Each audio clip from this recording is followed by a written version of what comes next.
ಲೋಕಸಭಾ ಚುನಾವಣೆ ನಂತರ ಹರಿಯಾಣದ ಫಲಿತಾಂಶ ಭಾಜಪ ಪರವಾಗಿ ಬಂತು.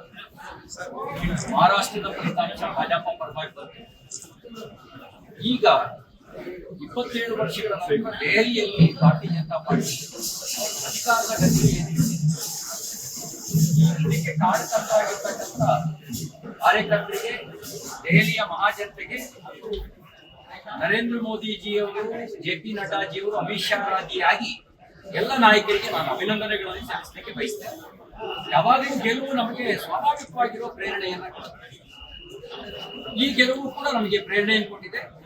ಬಿಹಾರದಲ್ಲೂ ಮುಂದೆ ಬಿಹಾರ ಚುನಾವಣೆ, ಬಿಹಾರದಲ್ಲೂ NDA ಗೆಲ್ಲುತ್ತೆ ಅಂತಕ್ಕಂಥ ವಿಶ್ವಾಸ ನಮಗೆ ಕೂಡಿ ಬಂದಿದೆ. ಕೇಜ್ರಿವಾಲ್ ಅವರು ಪ್ರಾಮಾಣಿಕ ಅಲ್ಲ, ಭ್ರಷ್ಟ ಅಂತ ಜನರಿಗೆ ಮನವರಿಕೆ ಆಗಿದೆ. ಸುಳ್ಳಿನ ಮುಖವಾಡ ಕಳಿಸಲೇಬೇಕು. ಸುಳ್ಳಿನ ಮುಖವಾಡ ಕಳಿಸಿಬಿಟ್ಟಿದೆ. ಸುಳ್ಳಿನ ಮುಖವಾಡ ಕಳಿಸಿಬಿಟ್ಟ ಕಾರಣಕ್ಕೋಸ್ಕರವೇ ಆಮ್ ಆದ್ಮಿ ಪಾರ್ಟಿ ಕೊಡ್ಬೇಕು. ಕಾಂಗ್ರೆಸ್ ಅವರು ಅವಲೋಕನ ಮಾಡ್ಕೋಬೇಕು. ಕೇವಲ ನಕಾರಾತ್ಮಕ ಪ್ರಚಾರದಿಂದ ಚುನಾವಣೆ ಗೆಲ್ಲಕ್ಕೆ ಸಾಧ್ಯ ಇಲ್ಲ. ಚುನಾವಣೆ ಗೆಲ್ಲಬೇಕು ಅಂದ್ರೆ ಒಂದು ಪಕ್ಷಕ್ಕೆ ನೀತಿ ಇರಬೇಕು. ಕಾಂಗ್ರೆಸ್ ನೀತಿ ಏನು? ನೇತೃತ್ವ ಇರಬೇಕು. ನಿಮ್ಗೆ ಯಾರ ನೇತೃತ್ವ ಇದೆ? ಜನ ಒಪ್ಪುವ ನೇತೃತ್ವ ಇವತ್ತು ಕಾಂಗ್ರೆಸ್ ನಲ್ಲಿ ಮುಗಿದೆಯಾ? ನಿಯತ್ತು ಯಾರ ಬಗ್ಗೆ ಇದೆ? ನಿಮಗೆ ನಿಯತ್ತು ರಾಷ್ಟ್ರವನ್ನೇ ಅಪಮಾನ ಮಾಡುವಂತ ಕೆಲಸವನ್ನ ವಿದೇಶದಲ್ಲಿ ಹೋಗಿ ಮಾಡ್ತೀರಿ. ಸನಾತನ ಧರ್ಮವನ್ನು ಅಪಮಾನಿಸುವಂತ ಕೆಲಸವನ್ನ ದೇಶದೊಳಗೆ ಇಟ್ಕೊಂಡು ಮಾಡ್ತೀರಿ. ನಿಮ್ಗೆ ಯಾರ ಬಗ್ಗೆ ನಿಯತ್ತಿದೆ?